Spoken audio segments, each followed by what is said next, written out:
Good morning, students. Our first task is the pie graph shows below the results of a survey on children's activities. The first graph shows the cultural and leisure activities that boys participate in, whereas the second graph shows the activities in which girls participate. ਇੱਥੇ ਦੋ ਪਾਈ charts ਦਿੱਤੇ ਹੋਏ ਨੇ, ਠੀਕ ਹੈ। ਉਹਨਾਂ ਦਾ ਉਹ 'ਚ ਦਿੱਤਾ ਹੋਇਆ ਇੱਕ ਸਰਵੇ ਦਾ ਰਿਜ਼ਲਟ। ਉਹ ਸਰਵੇ ਕਿਸ ਉੱਤੇ ਸੀ? ਚਿਲਡਰਨਸ ਐਕਟੀਵਿਟੀਜ਼ ਉੱਤੇ, ਠੀਕ ਹੈ। ਐਂਡ ਸਰਵੇ 'ਚ ਕੀ ਦੇਖਿਆ ਗਿਆ ਸੀਗਾ ਕਿ ਬੱਚੇ ਕਿਹੜੀਆਂ ਕਿਹੜੀਆਂ ਐਕਟੀਵਿਟੀਜ਼ ਕਰਦੇ ਨੇ ਆਪਣੇ ਲੀਜ਼ਰ ਟਾਈਮ ਵਿੱਚ, ਠੀਕ ਹੈ। Cultural and leisure activities. First ਜਿਹੜਾ ਪਾਈ ਚਾਰਟ ਹੈ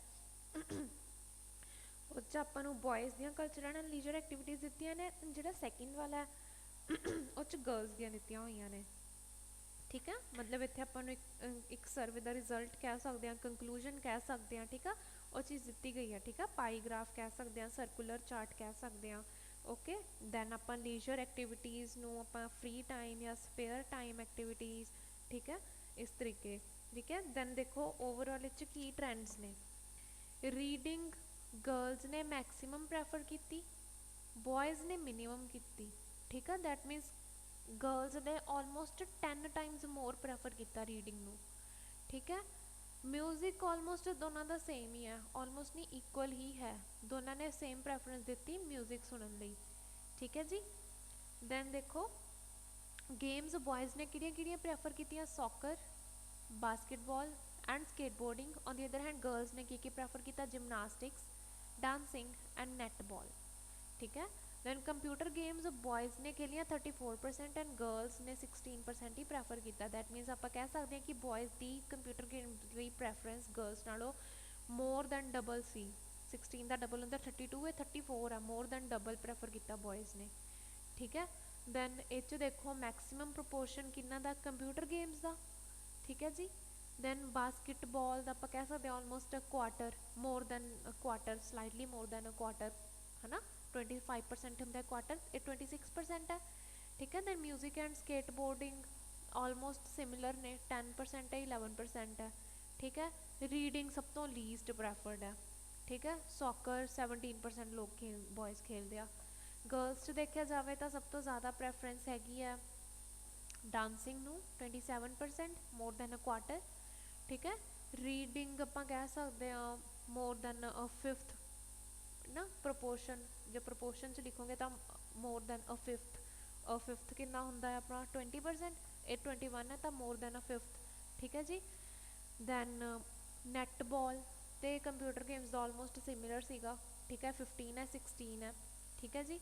ਐਂਡ ਦੈਨ ਮਿਊਜ਼ਿਕ ਸਭ ਤੋਂ ਲੀਸਟ ਪ੍ਰੈਫਰਡ ਸੀਗਾ ਇਨ ਕੇਸ ਆਫ ਗਰਲਸ, ਠੀਕ ਹੈ ਜੀ। ਸਾਰਾ ਟਾਸਕ ਆਪਣਾ ਪਾਸਟ ਵਿੱਚ ਆਊਗਾ ਕਿਉਂਕਿ ਇੱਕ ਸਰਵੇ ਦਾ ਰਿਜ਼ਲਟ ਹੈ, ਸਰਵੇ ਦੈਟ ਮੀਨਸ ਹੋ ਚੁੱਕਿਆ, ਠੀਕ ਹੈ। ਇਸ 'ਚ ਆਪਣਾ ਕਿੱਦਾਂ ਲਿਖ ਸਕਦੇ ਹਾਂ ਆਪਾਂ, ਠੀਕ ਹੈ। ਓਵਰਵਿਊ 'ਚ ਤਾਂ ਆਪਾਂ ਇਸੇ ਤਰ੍ਹਾਂ ਲਿਖਾਂਗੇ ਕੰਪੈਰੀਜ਼ਨ ਕਰਕੇ ਕਿ ਹੈ ਨਾ ਰੀਡਿੰਗ ਗਰਲਸ ਨੇ ਬਹੁਤ ਜ਼ਿਆਦਾ ਪ੍ਰੈਫਰ ਕੀਤੀ ਹੈ ਨਾ ਐਜ਼ ਕੰਪੇਅਰ ਟੂ ਬॉयज़, ਠੀਕ ਆ। ਔਨ ਦੀ ਅਦਰ ਹੈਂਡ ਬॉयज़ ਨੇ ਕੰਪਿਊਟਰ ਗੇਮਸ ਜ਼ਿਆਦਾ ਪ੍ਰੈਫਰ ਕੀਤੀਆਂ ਐਜ਼ ਕੰਪੇਅਰ ਟੂ ਗਰਲਸ, ਠੀਕ ਹੈ। ਜਿੱਦਾਂ ਵੀ ਓਵਰਆਲ ਟਰੈਂਡ ਤੁਹਾਨੂੰ ਸਹੀ ਲੱਗਿਆ। ਇਹ ਸੈਂਟੈਂਸਿਸ ਕਿੱਦਾਂ ਬਣਨਗੇ? 2% ਬॉयज़ ਵਰ ਇੰਟਰਸਟਿਡ ਇਨ ਰੀਡਿੰਗ, ਠੀਕ ਹੈ, while 34% of them played computer games ਜਾਂ preferred to play computer games, ਠੀਕ ਹੈ ਜੀ। ਇੱਕ BP ਬਣਾ ਦਿਓ ਬॉयज़ ਵਾਲਾ ਪਾਈ ਚਾਰਟ ਐਕਸਪਲੇਨ ਕਰਨ ਦੇ, ਇੱਕ ਬਣਾ ਦਿਓ ਗਰਲਸ ਵਾਲਾ, ਓਕੇ ਜੀ। ਇਸ 'ਚ ਕਿਸੇ ਨੇ ਵੀ ਐਂ ਨਹੀਂ ਲਿਖਣਾ ਵੀ 26% ਬॉयज़ ਵਰ ਪਲੇਡ ਬਾਸਕਿਟਬਾਲ, ਨੋ। ਵਰ ਨਾਲ ਕੋਈ ਸੈਂਟੈਂਸ ਨਹੀਂ ਬਣਾਉਣਾ, ਸਾਰੇ ਸੈਂਟੈਂਸ ਬਣਨਗੇ ਤੁਹਾਡੇ ਹੈਡ ਨਾਲ।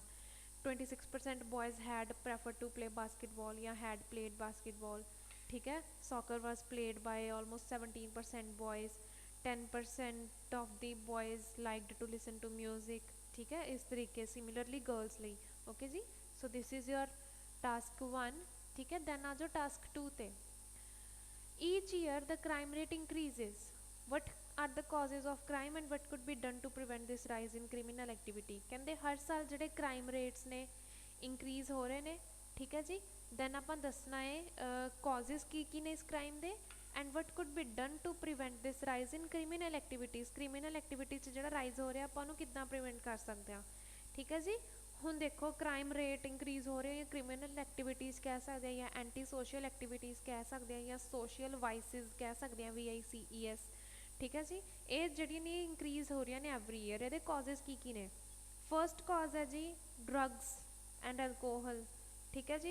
ਜਿਹੜੇ ਯੰਗਸਟਰਸ ਨੇ ਹਨਾ ਜਾਂ ਲੋਕ ਨੇ ਜਿਹੜੇ ਡਰੱਗਸ ਵਗੈਰਾ ਕੰਜ਼ਿਊਮ ਕਰ ਰਹੇ ਨੇ, ਠੀਕ ਹੈ। ਹੁਣ ਡਰੱਗਸ ਓਬਵੀਅਸਲੀ ਕੋਸਟਲੀ ਹੁੰਦੇ ਨੇਗੇ, ਠੀਕ ਹੈ। ਹੁਣ ਡਰੱਗਸ ਨੂੰ ਲੈਣ ਲਈ, ਖਰੀਦਣ ਲਈ ਉਹ ਉਹਨਾਂ ਨੂੰ ਪੈਸੇ ਚਾਹੀਦੇ ਆ, ਸੋ ਕੀ ਕਰਦੇ ਨੇ, ਚੋਰੀਆਂ ਕਰਦੇ ਨੇ, ਠੀਕ ਹੈ। ਥੈਫਟਸ, ਸਟੀਲ ਥਿੰਗਸ, ਠੀਕ ਹੈ। ਇਸ ਤਰ੍ਹਾਂ ਬਹੁਤ ਸਾਰੇ ਕ੍ਰਾਈਮਸ ਕਮਿਟ ਕਰਦੇ ਨੇ ਡਰੱਗਸ ਲੈਣ ਲਈ, ਠੀਕ ਹੈ। ਡਰੱਗਸ ਕੰਜ਼ਿਊਮ ਕਰਨ ਤੋਂ ਬਾਅਦ ਵੀ ਉਹ ਜਦੋਂ ਨਸ਼ੇ 'ਚ ਹੁੰਦੇ ਨੇ ਉਦੋਂ ਕਿੰਨਾ ਕੁਛ ਗਲਤ ਕੰਮ ਕਰਦੇ ਨੇ, ਠੀਕ ਹੈ। ਕਿਸੇ ਨਾਲ ਲੜ ਪੈਂਦੇ ਨੇ ਜਾਂ ਇਸ ਤਰ੍ਹਾਂ ਕੁਛ ਵਾਇਲੈਂਟ ਐਕਟੀਵਿਟੀਜ਼ ਕਰਦੇ ਨੇ, ਠੀਕ ਹੈ ਜੀ। ਫਸਟ ਕਾਜ਼ ਤਾਂ ਹੋ ਗਿਆ ਦਾ drugs and alcohol.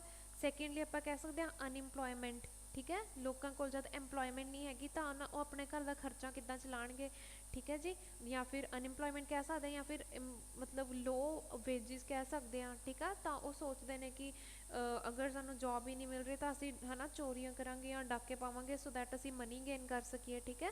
Second reason ਆ ਗਿਆ ਕ੍ਰਿਮੀਨਲ ਐਕਟੀਵਿਟੀਜ਼ ਦਾ ਇੰਕਰੀਜ਼ ਹੋਣ ਦਾ, ਅਨਇੰਪਲੋਇਮੈਂਟ। ਅਨਇੰਪਲੋਇਮੈਂਟ ਕਰਕੇ ਕਿਉਂ, ਬਿਕੋਜ਼ ਲੋਕਾਂ ਕੋਲ ਪੈਸੇ ਨਹੀਂ ਹੈਗੇ, ਪੈਸਾ ਗੇਨ ਕਰਨ ਲਈ ਉਹ ਕੀ ਕਰਦੇ ਨੇ, ਐਂਟੀ ਸੋਸ਼ਲ ਐਕਟੀਵਿਟੀਜ਼ ਜਾਂ ਕ੍ਰਾਈਮ ਕਰਦੇ ਨੇ, ਠੀਕ ਹੈ। ਦੈਨ ਆਪਾਂ ਸੋਸ਼ਲ ਹਾਰਡਸ਼ਿਪਸ, ਠੀਕ ਹੈ। ਕਈ ਲੋਕਾਂ ਨੇ ਲਾਈਕ ਬਹੁਤ ਬੁਰੇ ਸਮੇਂ ਦੇਖੇ ਹੁੰਦੇ ਨੇ ਆਪਣੀ ਲਾਈਫ 'ਚ, ਠੀਕ ਹੈ। ਜਾਂ ਛੋਟੇ ਹੁੰਦੇ ਉਹਨਾਂ ਨਾਲ ਕੁਛ ਹੋ ਗਿਆ ਹੁੰਦਾ ਹੈ ਨਾ, ਫੋਰ ਐਗਜ਼ਾਮਪਲ ਆਪਾਂ ਕਹਿ ਸਕਦੇ ਹਾਂ ਕਿਸੇ ਦੇ ਮਦਰ ਨਹੀਂ ਹੈਗੇ, ਕਿਸੇ ਦੇ ਫਾਦਰ ਨਹੀਂ ਹੈਗੇ, ਠੀਕ ਹੈ। ਇਸ ਤਰੀਕੇ ਉਹ ਜਿਹੜੇ ਹੁੰਦੇ ਨੇ ਉਹ ਵੀ ਬੜੇ ਹੋ ਕੇ ਕ੍ਰਿਮੀਨਲਸ ਬਣ ਜਾਂਦੇ ਨੇ, ਬਿਕੋਜ਼ ਉਹਨਾਂ ਨੂੰ ਆਪਣੇ ਬੋਥ ਪੇਰੈਂਟਸ ਤੋਂ ਪ੍ਰੋਪਰ ਗਾਈਡੈਂਸ ਨਹੀਂ ਮਿਲੀ, ਠੀਕ ਹੈ। ਹੁਣ ਜਿਨ੍ਹਾਂ ਦੇ ਪੇਰੈਂਟਸ ਹੀ ਨਹੀਂ ਹੈਗੇ ਉਹਨਾਂ ਨੂੰ ਕਿੱਥੋਂ ਗਾਈਡੈਂਸ ਮਿਲ ਜੂਗੀ, ਠੀਕ ਹੈ। ਸੋ ਉਹ ਵੀ ਕ੍ਰਿਮੀਨਲ ਐਕਟੀਵਿਟੀਜ਼ ਕਰਦੇ ਨੇਗੇ ਟੂ ਹੈ ਨਾ ਅਰਨ ਮਨੀ, ਠੀਕ ਹੈ। ਦੈਨ ਆਪਾਂ ਕਹਿ ਸਕਦੇ ਹਾਂ ਐਜੂਕੇਸ਼ਨ ਇੰਨੀ ਲਾਈਕ ਐਜੂਕੇਸ਼ਨ ਨਹੀਂ ਮਿਲਦੀ ਉਹਨਾਂ ਨੂੰ ਇਸੀ ਵਜ੍ਹਾ ਨਾਲ, ਠੀਕ ਹੈ। ਬਿਕੋਜ਼ ਉਹਨਾਂ ਦੇ ਪੇਰੈਂਟਸ ਨਹੀਂ ਤਾਂ ਉਹਨਾਂ ਦੀ ਕੇਅਰ ਨਹੀਂ ਕੋਈ ਕਰਦਾ।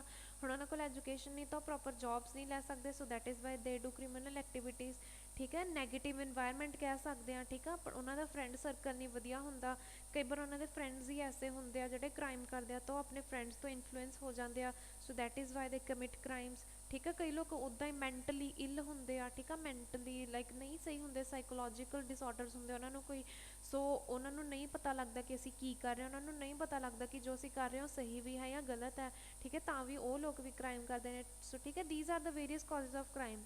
ਹੁਣ ਇਹਨਾਂ ਨੂੰ ਪ੍ਰੀਵੈਂਟ ਕਰਨ ਲਈ ਕੀ ਕੀਤਾ ਜਾ ਸਕਦਾ, ਫਸਟ ਆਫ ਆਲ ਗਵਰਨਮੈਂਟ ਨੂੰ ਡਰੱਗਸ ਦੀ ਸੇਲ ਵਗੈਰਾ ਉੱਤੇ ਕੀ ਕਰਨਾ ਚਾਹੀਦਾ, ਸਟ੍ਰਿਕਟ ਬੈਨ ਲਗਾਉਣਾ ਚਾਹੀਦਾ, ਸੋ ਦੈਟ ਲੋਕ ਡਰੱਗਸ ਨਾ ਕੰਜ਼ਿਊਮ ਕਰਨ, ਠੀਕ ਹੈ। ਐਂਡ ਡਰੱਗਸ ਅਗਰ ਨਹੀਂ ਕੰਜ਼ਿਊਮ ਕਰਨਗੇ ਤਾਂ ਕੀ ਕਰਨਗੇ, ਕ੍ਰਿਮੀਨਲ ਐਕਟੀਵਿਟੀਜ਼ ਕੀ ਕਰ ਜਾਣਗੀਆਂ, ਆਟੋਮੈਟਿਕਲੀ ਘੱਟ ਜਾਣਗੀਆਂ, ਠੀਕ ਹੈ। ਮਤਲਬ ਡਰੱਗਸ ਐਂਡ ਨਾਰਕੋਟਿਕਸ ਇਹਨਾਂ ਅਗੇਂਸਟ ਸਟ੍ਰਿਕਟ ਲੈਜਿਸਲੇਸ਼ਨਸ ਹੋਣੀਆਂ ਚਾਹੀਦੀਆਂ ਨੇ। ਸੈਕਿੰਡਲੀ ਅਨਇੰਪਲੋਇਮੈਂਟ ਨੂੰ ਦੂਰ ਕਰਨ ਲਈ ਗਵਰਨਮੈਂਟ ਨੂੰ ਕੀ ਕਰਨੀਆਂ ਚਾਹੀਦੀਆਂ ਨੇ, ਜੋਬਸ ਹੋਰ ਪ੍ਰੋਵਾਈਡ ਕਰਨੀਆਂ ਚਾਹੀਦੀਆਂ ਨੇ, ਠੀਕ ਹੈ। ਸੋ ਦੈਟ ਲੋਕ ਅਨਇੰਪਲੋਇਮੈਂਟ ਨਾ ਰਹਿਣ, ਜੋਬ ਕਰਨਗੇ, ਕਮਾਉਣਗੇ, ਬਿਜ਼ੀ ਰਹਿਣਗੇ, ਸੋ ਕ੍ਰਿਮੀਨਲ ਐਕਟੀਵਿਟੀਜ਼ ਤਾਂ ਕੋਈ ਕਰੂਗਾ ਹੀ ਨਹੀਂ, ਠੀਕ ਹੈ। ਥਰਡ ਥਿੰਗ ਇਜ਼ ਕਿ ਪੇਰੈਂਟਸ ਆਪਣੇ ਬੱਚਿਆਂ ਨੂੰ ਪ੍ਰੋਪਰ ਮੋਰਲ ਵੈਲਿਊਜ਼ ਦੇਣ, ਠੀਕ ਹੈ। ਅਗਰ ਉਹਨਾਂ ਨੂੰ ਕੋਲ ਪ੍ਰੋਪਰ ਮੋਰਲ ਵੈਲਿਊਜ਼ ਹੋਣਗੀਆਂ ਤਾਂ ਕਦੇ ਵੀ ਕੋਈ ਗਲਤ ਕੰਮ ਨਹੀਂ ਕਰਨਗੇ, ਠੀਕ ਹੈ। ਤਾਂ ਓਬਵੀਅਸਲੀ ਕੀ ਆ, ਕ੍ਰਾਈਮ ਐਕਟੀਵਿਟੀਜ਼ ਘੱਟ ਜਾਣਗੀਆਂ, ਠੀਕ ਹੈ।